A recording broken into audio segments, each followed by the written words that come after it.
Assalamu alaikum wa rahmatullahi wa barakatuh. Your Excellency, Ismail Omar Gelle, the President of the Republic of Djibouti. Your Excellency, Dr. Abiy Ahmed, the Prime Minister of Federal Democratic Republic of Ethiopia. Your Excellency, Mohammed Abdullahi Farmajo, President of Somalia. Your Excellency Hassan Ali Khaire, the Prime Minister of Somalia.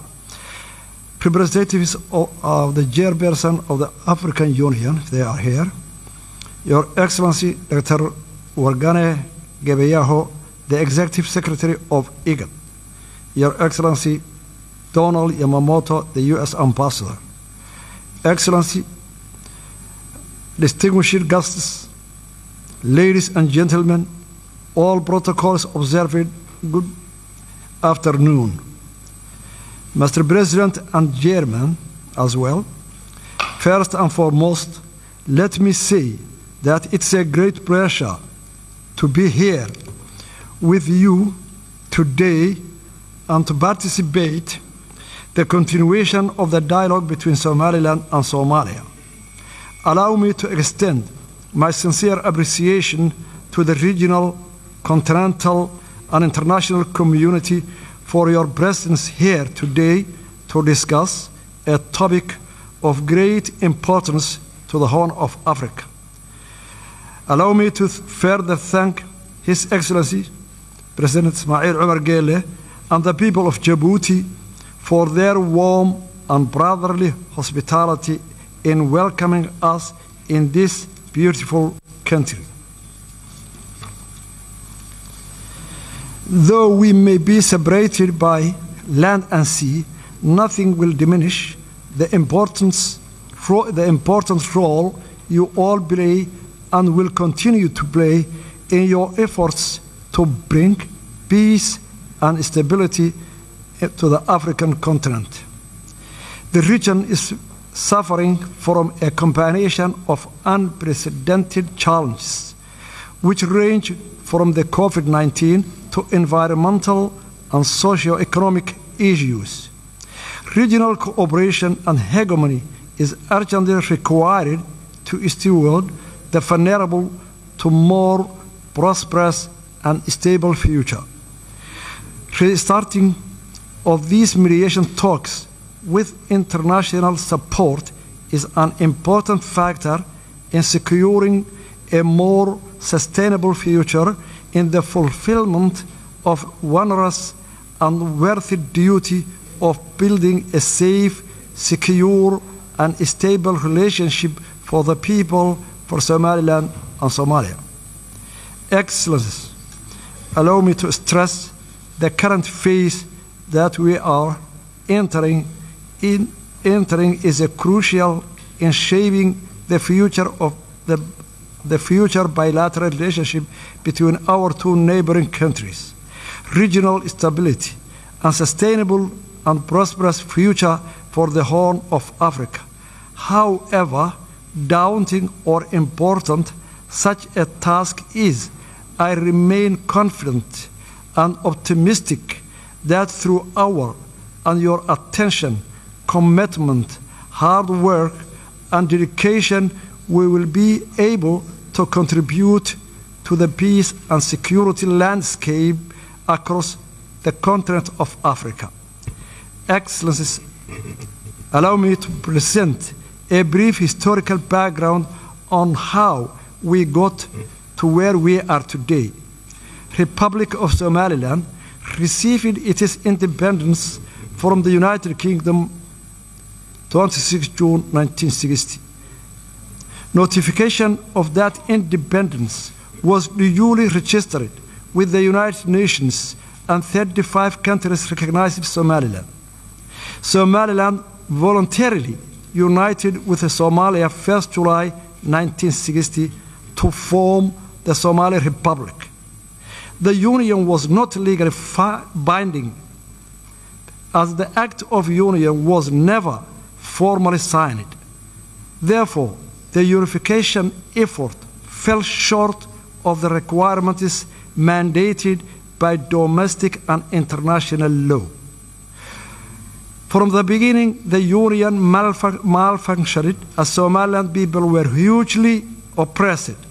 The people of Somaliland expressed their displeasure with the Union by overwhelming voting against the new constitution in the referendum held in 1961 and followed full-scale struggle against the Somali Republic. The result in the collapse of Somali Republic in 1991 and the restoration of the independence of the Republic of Somaliland 18 May 1991. Since restoring our independence, Somaliland, with its scarce resources and with limited international support, has embarked on a steady, incremental, and progressive agenda of conflict resolution, peace building, and state building, and established good governance and functioning government institutions. We conducted a constitutional referendum in which 97% of Somalilanders voted to support the constitution and the independence.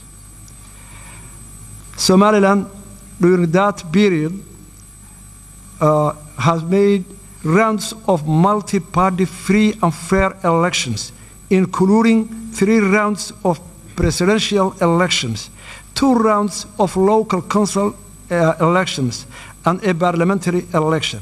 Republic of Somaliland has created a conducive environment that enabled a thriving private sector and an inflow of international investment. Somaliland has played an important role in the peace and security of the region and has been a reliable partner in the fight against terrorism, piracy, human trafficking, money laundering, and other forms of organized crimes. Unfortunately, instead of appreciating all those efforts and contributions made by the Somaliland people for the last 30 years, Somalia was in a constant war against the development of Somaliland, economically, security, investment, and this deepened the mistrust and animosity between the two countries. Ever since Somaliland entered hastily into a voluntary union with Somalia, the Somaliland people has been at the receiving end of injustice, discrimination, and state-sponsored genocide at the hands of the Somali government.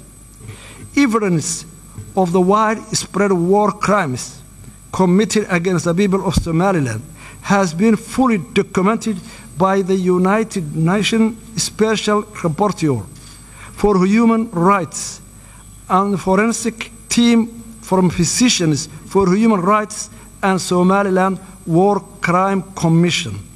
The acts of genocide perpetrated by the Siad Barre regime and are memorialized in more than 200 mass graves in our country.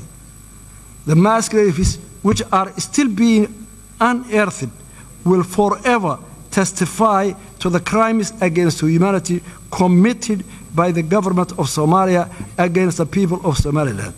Therefore, in approaching this present situation in Somaliland and Somalia, it's necessary to have a proper regard to the past and learn lessons from it. The legacy of the oppression against the people of Somaliland cannot be easily swept away. Rather, they must be acknowledged and taken into account when considering Somaliland people's rights to self-determination and independence. The case for Somaliland independence is not unique. This fact is also acknowledged by the African Union mission to Somaliland in 2005. That concluded the situation was sufficiently unique and self-justified in African political history, that the case should not be linked to the notion of Pandora's box. It recommended that the African Union should find a special method of dealing with this outstanding case at the earliest possible date.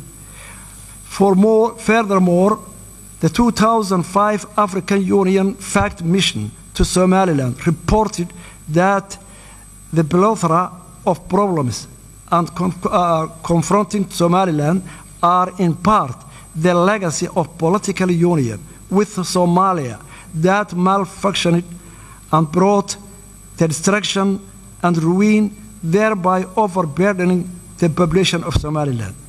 Somaliland's claim to independence depends on part its circumstances, including the brief but legal period of independence in 1960. It claims to recognize international borders relating to that period, as can be summarized from the Somaliland's case, unique and demands unique solution. It does not create precedent for other unresolved conflicts in Africa or elsewhere. Somaliland's legal case for independence is the conformity with the international law. Somaliland satisfies the statehood criteria as set out in Montevideo Convention of 1933. Somaliland fulfills the conditions set out in Article 4P of the Constitutive Act of the African Union, which enshrines respect of borders existing on the achievement of independence, since Somaliland borders correspond to those received upon independence from the Great Britain. Somaliland is fully aware that the African context, the exercise of the right to self-determination is linked to the principle of respect for respecting boundaries. Somaliland's case for independence involves restoring borders of it possessed both as a colonial entity as an independent state.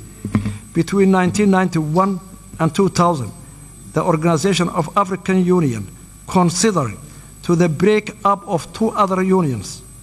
In 1989, Senegal opted to terminate its 7-year merger with Gambia as Senegambia Federation, and 1993, Eritrea formally seceded from Ethiopia. Furthermore, in supporting the Comprehensive Peace Agreement signed in 2005 and subsequently independence of South Sudan and its admission to the African Union, the African Union has accepted the break-up of Southern Sudan.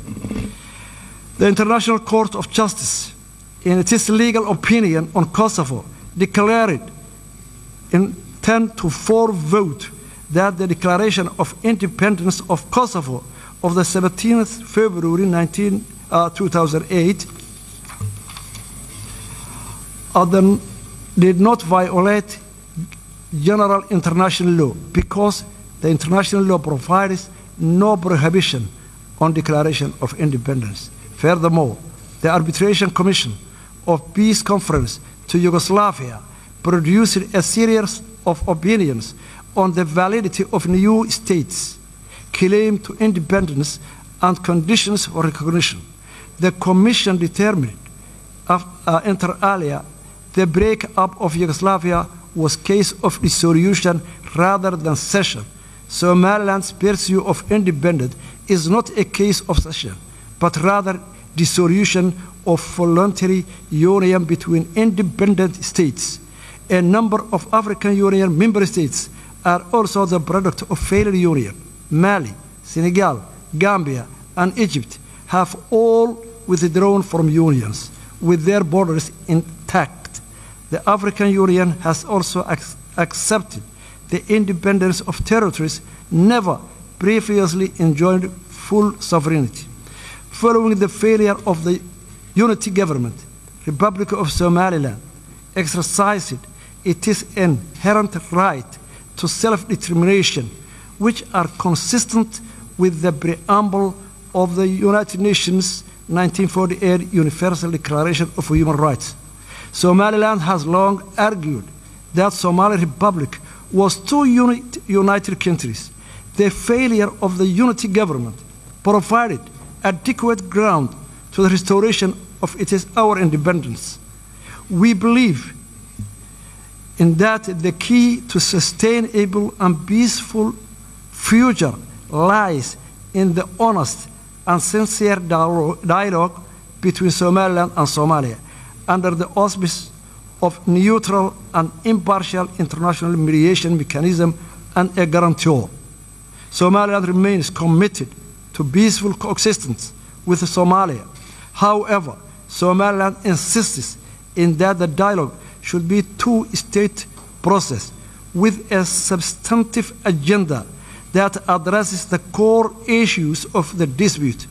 Today, how can we proceed to this dialogue if the previously signed agreements in London, Istanbul, Accra, and Djibouti were not implemented yet? We cordially propose that a serious mediation mechanism and a guarantor should be in place for this new round dialogue. We thank Somalia for their sincere apology to the horror of yesteryear committed in Somaliland. The current generation of Somalia was, of course, not responsible for what the previous generations did, but it is acknowledgement of the wrongdoings of previous generation is significant and heartfelt appreciated by all Somalilanders. But with acknowledgement also comes responsibility. Responsibility for the damage that horror caused. Words are not enough. Again, words are not enough. The horror of the past requires more than words. It requires actions. The act of recognizing and supporting the independence of Somaliland would go a long way to heal the wounds of the past and enable our states to embrace each other in our independent but closely interwoven futures. I am confident that we can build a bright future together as a brotherly, neighboring nations and for our own people and our region. Thank you very much.